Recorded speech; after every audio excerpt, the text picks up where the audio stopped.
El prosencéfalo es aquella vesícula cerebral que se va a formar mientras se va a producir el cierre del neuroporo anterior, ¿no?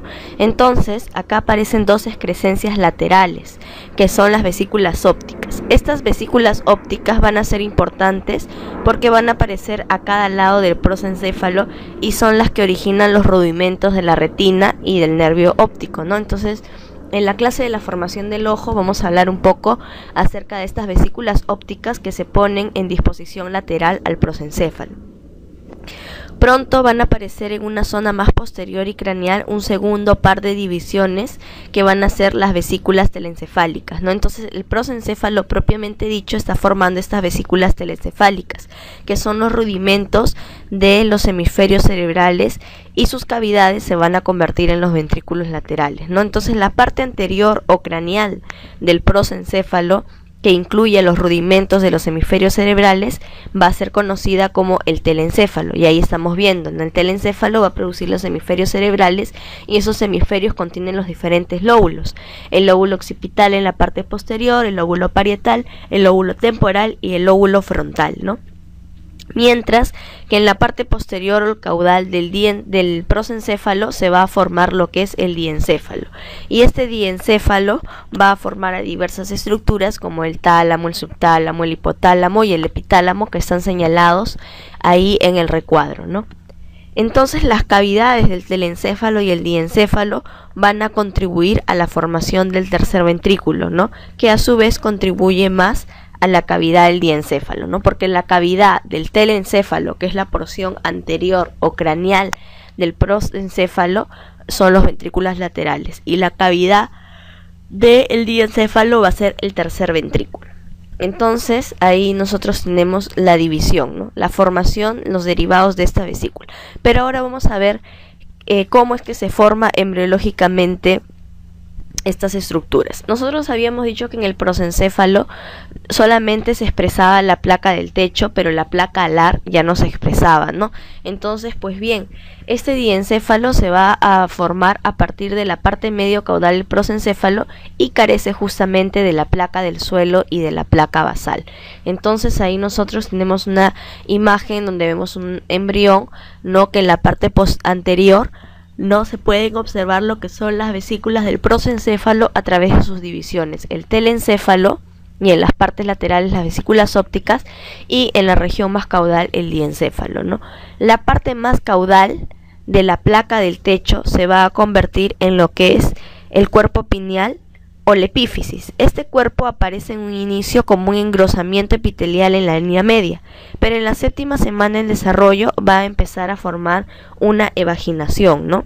Entonces, a la larga, este cuerpo pineal se convierte en un órgano sólido sobre el techo del mesencéfalo y va a actuar como un canal a través de lo que es la luz y la oscuridad, influyendo en los ritmos endocrinos y conductuales. En el adulto, con frecuencia, en este cuerpo pineal se va a depositar lo que es el calcio y sirve como referencia en las placas radiográficas, ¿no? Nosotros ahí vamos a tener una imagen en donde estamos observando un mayor grado del desarrollo, ¿no? Vemos la superficie medial de la mitad derecha del cerebro de un embrión que ya tiene 4 meses, ¿no? Y en la que se observan las diversas comisuras. La línea que está marcada con puntos nos marca el origen de lo que va a ser el cuerpo calloso, ¿no? Este cuerpo calloso es la comisura más importante porque va a separar lo que es el hemisferio derecho del hemisferio izquierdo del embrión, ¿no? Y del adulto también. Ahora vamos a ver cómo se forma el tálamo y el hipotálamo. El tálamo se va a formar a partir de las placas alares, ¿no? Las placas alares van a formar las paredes laterales del diencéfalo. Entonces, primero se forma el surco hipotalámico, como observamos en la imagen. Este surco hipotalámico divide a la placa en una región ventral y en una región dorsal, ¿no? Entonces, en la región ventral vamos a tener al tálamo y en la región dorsal tenemos al hipotálamo, que se forman a partir del surco hipotalámico como parte de las placas alares. Como resultado de esta actividad proliferativa, el tálamo se va a proyectar gradualmente hacia la luz del diencéfalo. Entonces, esta expansión va a ser tan grande que las regiones talámicas del lado derecho e izquierdo se van a fusionar, ¿no? Eso es lo que ocurre. Cuando ustedes, por ejemplo, en la imagen de abajo van a ver que este surco hipotalámico que separaba el tálamo del hipotálamo, vamos a ver cómo el tálamo se fusiona con su lado opuesto y de esta manera van a formar la masa intermedia o la conexión intertalámica. Por otro lado, el hipotálamo se forma de la parte inferior de la placa alar, ¿no? Y esta se diferencia en numerosas áreas nucleares que van a servir para regular las funciones viscerales, entre las cuales está el sueño, la digestión, la temperatura y la conducta emotiva, ¿no? Uno de estos cuerpos que se va a formar dentro del hipotálamo va a ser el cuerpo mamilar. Y este cuerpo mamilar se forma como una protuberancia sobre la superficie ventral del hipotálamo a cada lado de la línea media. Ahí nosotros tenemos la imagen inferior en donde observamos la formación del tálamo, el hipotálamo y el cuerpo mamilar como una protuberancia del hipotálamo. En la imagen B nosotros podemos observar un corte transversal a través del prosencéfalo, ¿no? En donde nos están mostrando diferentes estructuras, ¿no? Como estamos viendo el origen del hipotálamo y del tálamo, ahí podemos observar al hipotálamo que se origina de la placa alar, pero que el surco hipotalámico lo divide del tálamo hacia la región dorsal, ¿no? Entonces el hipotálamo se forma hacia la región dorsal. Y en esa imagen también aprovechamos para ver de que la cavidad del diencéfalo va a ser el tercer ventrículo. Ahora, ¿cómo es que se forma la hipófisis? La hipófisis también tiene el nombre de glándula pituitaria. Esta hipófisis es una glándula que se va a desarrollar a partir de dos partes que son muy diferentes. Una es una prominencia ectodérmica del estomodio, ¿no? Que se encuentra justo por delante de la membrana orofaringea, que es conocida como la bolsa de Raque. Y la segunda va a ser una extensión descendiente del diencéfalo, que es el infundíbulo. Entonces, no olvidar que la hipófisis tiene un doble origen, ¿no? A partir del ectodermo que recubre el estomodio, ¿no? Conocida como la bolsa de Raque, y como una extensión del diencéfalo que es el infundíbulo. Cuando el embrión tiene aproximadamente 3 semanas de desarrollo, esta bolsa aparece como una evaginación de la cavidad bucal y por consiguiente va a crecer dorsalmente hacia el infundíbulo.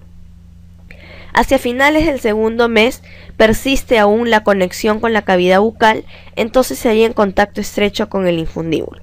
Durante el desarrollo, las células de la pared anterior de la bolsa de Raque aumentan rápidamente en número y van a formar el lóbulo anterior de la hipófisis o adenipófisis. No, una pequeña parte de este lóbulo va a ser la parte tuberal, que va a crecer junto con el tallo del infundíbulo y al final lo van a rodear. La parte posterior de esta bolsa de Raque se convierte en la porción intermedia que tiene poca importancia. El infundíbulo de esta hipófisis va a estar originando lo que es el tallo y la parte nerviosa o el lóbulo posterior de la hipófisis. Por eso es importante recordar el doble origen embriológico de la hipófisis, ¿no? A través de la bolsa de Raque, que va a formar la hipófisis anterior, y a través del infundíbulo, ¿no? Que va a ser justamente la extensión descendiente del diencéfalo y que va a formar justamente lo que es la parte el tallo y la porción nerviosa o lóbulo posterior. Estas células del lóbulo posterior están formadas por células de la neuroglía, entonces contienen numerosas células nerviosas que proceden a su vez del área hipotalámica.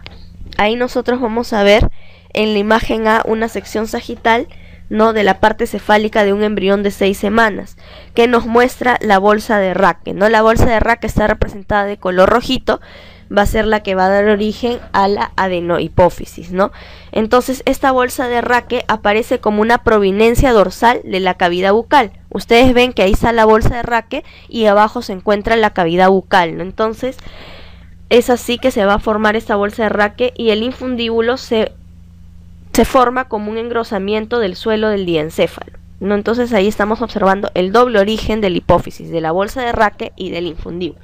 En la imagen B nosotros vamos a ver a la hipófisis ya que está en la semana 11 del desarrollo y vamos a ver cómo ya se van juntando, ¿no? La parte de rojo representa la adenipófisis, producto de la bolsa de Raque, y la parte azul a la neurohipófisis, producto del infundíbulo, ¿no? Que es la porción de la parte posterior de la hipófisis. Y en la imagen C vemos un embrión de 16 semanas en la cual ya se ve ambas partes, la parte del óvulo anterior, el óvulo posterior y la parte intermedia, ¿no? Que esta parte intermedia también forma parte de lo que se origina, mejor dicho, de lo que es la parte posterior de la bolsa de Raque.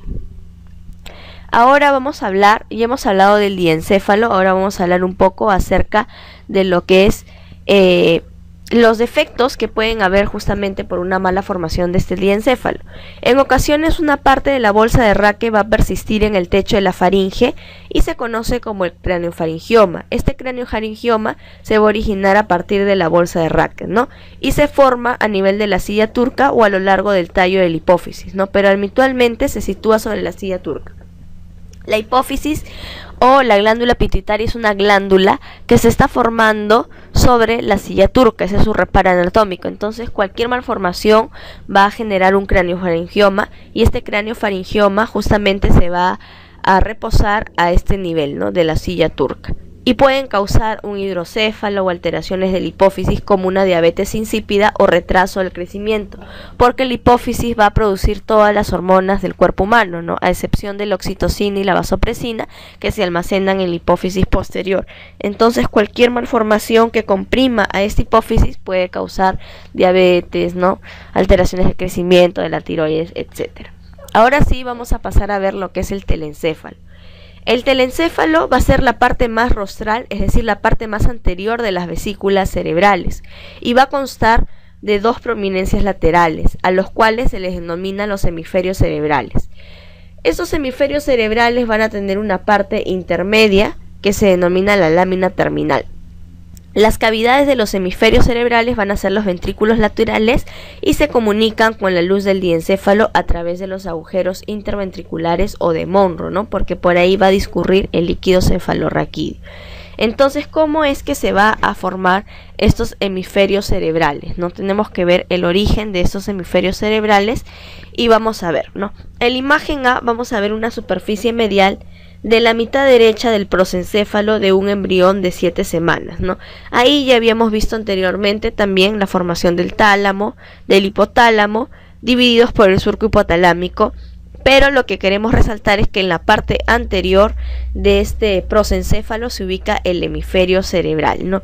Y el hemisferio cerebral está separado del diencéfalo por la placa del techo del diencéfalo, ¿no?